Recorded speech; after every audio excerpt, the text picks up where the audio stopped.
G'day, it's good to be with you again. I missed last week, but there's a good reason for that. I wasn't very photogenic at the time, having got a bee sting right under my eyelid here, and it didn't look very pretty.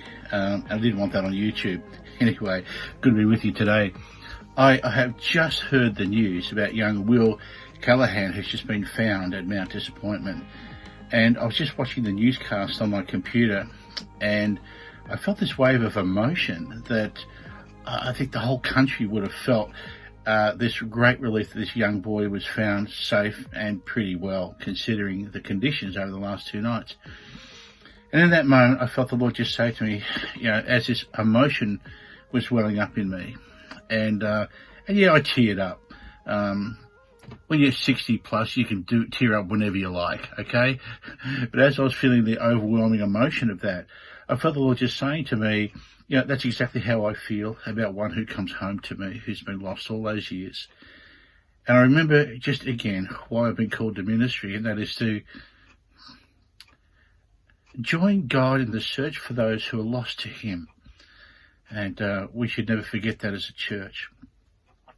One of the things I just want to ask you about this week, and I was chatting with Deb Mitchell in the office yesterday at Wallen, and we just got chatting about this particular issue.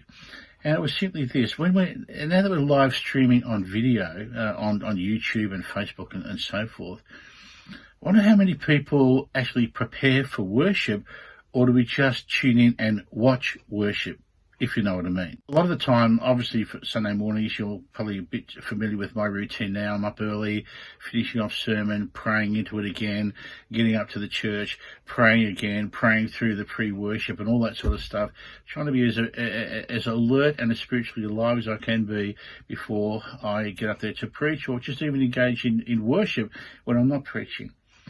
But I wonder whether we can fall into this trap, because we're live streaming now, that we kind of miss out on doing all of that sort of preparation stuff and just tune in and watch worship rather than just participating in it. Or what we should be doing is participating in it. Worship isn't worship unless we're actually participating with God in some way, in some rich and deep way. Worship is not worship unless we're worshiping with other people. Even though we're separated, we're all focused in on that one service. And it's really important for us to be participating and not just being a spectator. Spectators watch what's going on, but participants join in with what's going on, and they are part of it, contributing to the fullness of what we're giving to the Lord in worship. It's just a thought that Deb had, and it just struck me. I thought I must speak about that in the next video update that we do. The other thing I want to just encourage you to think about how God feels about lost people, about how we might prepare for worship. And this one thing, I've just come off a Facebook site where I read Brian Houston, who's the founding pastor and the global pastor of the Hillsong Church movement. He made this statement about Black Lives mattering so much. And I just highly recommend that you get onto that Facebook site and have a good look at it, read through what he said. It's just spot on.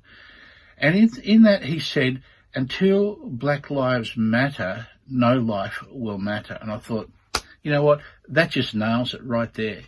Until Black Lives matter to everybody else in the world, no life matters. And I think we need to be aware in these difficult days that racism is still an issue, even in our country in Australia, it's the most multicultural nation on earth. But it's still an issue. And I think as a church, we stand firm against any form of racism. The Apostle Paul said, we're all one in Christ. There's no slave or free, no Jew or Gentile. Race is not an issue, no male or female. We're all one in Jesus Christ. One of the delights I have is, as a pastor, is seeing so many different nationalities represented in our 2 churches, and the harmony and the love and the fellowship that we enjoy together. I just wish that could spread right through our community. But it happens when we take a stand in any way we can, in any opportunity we have, against racism. Whether it's implicit or explicit, it doesn't matter. It's still racism. And so I'm right with Brian Houston and his statement, which I hope you'll check out and read for yourselves as well. Well, that's all for this week. I hope you're well. And as I said in my update yesterday, we're not there yet, but not long now. Let's see what the 21st of June brings in terms of physical restrictions. Until then, remember the 3 C's and check in with each other and stay close to the Lord. Bless you.